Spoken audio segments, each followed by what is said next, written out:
Yung hawahan ho, yung paghahawa, paano makakahawa ito? Sa ubo, sa droplets ba ito o Yes. paano? Oo. Droplet infection din yan, through the air. Kaya, iwasan natin siyempre kung sa tingin natin mahina ang ating katawan, ay medyo mag-ingat tayo.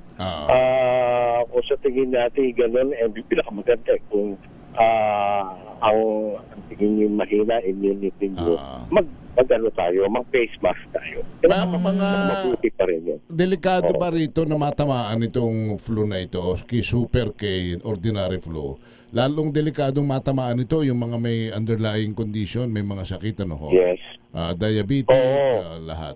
Diabetes, yung mga may mahina ang baga, ganyan, o may hita. Ayun. Ano yan yung mga, halimbawa, meron silang cancer o kaya nagpapadialysis. Mahina ang immunity ng mga taong yan So, kailangan ingat, mag-iingat tayo pag ito. Doc, may mga ano pala, ito yung siguro partner, yung mga, hindi ko lang kung myth ba ito or talagang, pagka daw ho, ikaw masama ang pakiramdam, parang sa atin parang lungkuyin ka at parang kang kinakapoy na hindi mo maintindihan lalag natin. Iligo mo raw mas nakakabuti. Yung bang yung iba naman, conforme yung maligo, lalo namang tumataas ang lagnat. Paano ba talaga? Ililigo o ihihiga? Ano bang gagawin na lang? Actually, pag liligo yan, depende sa iyo, sa tingin mo kaya, katawan mo. Maganda yan, kung halimbawa mataas talaga ang lagnat mo, pwede namang maligo ka na o warm water na maligo ka. Tanda pisa, para lang, yung iba nga, di ba, yung mga bata, pag gusto parang mataas ang lagnat, pinupunasan natin yan ang maligam-gam na. Kanya nga Gano'n, Opo. May rin pong, may ginagawa rin po yung mga hapon dyan Doc Rene, sir. Pag may lagnat, pinapakain daw nila yung mga anak nila ng ice cream, yung parang ice popsicle, para lumamig lang po yung pakiramdam. Yes, meron namang ibang gano'n. Pero siyempre, may iba naman na pag nalabigan, yung lalamunan, uupuhin ako dyan. Correct.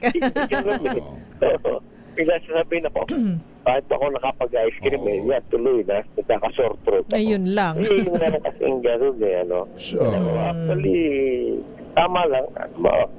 Wala namang masama. Pag lalo, mataas ang lagnat mo. Pero mga sandaling maligo.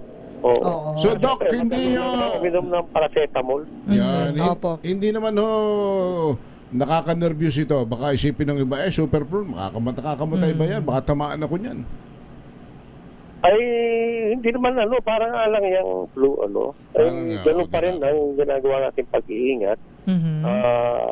Kung sa tingin natin delikado tayo, sabihin may underlying diseases, mag-iingat talaga tayo. Tayo naman, kung may symptoms na, pero hindi tayo makahawa, mag-mask din tayo, kaya i-isolate na po natin sa ating mga sarili. Nasa ganun, hindi naman natin may kalat yung virus. Speaking of mag-face mask po, Doc Rene de Grano, sir, sabi po kasi ng DOH, hindi naman po ito hudyat na parang mauulit po ulit yung COVID-19, pinag-iingat lang po tayo. So, tama po ba na dapat ito rin po yung ating mindset, na hindi po tayo dapat mangamba o matakot na baka it's another pandemic?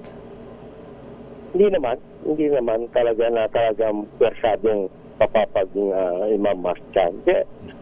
Actually, in-advise lang namin yan po. Yun na nga, pag kami ang kailangan may ito. At alam mo, pupunta ka sa isang masyadong mataong lugar, hindi mo naman alam kung sinong dadatnan. Ito, biglang hahating uubo sa harapan.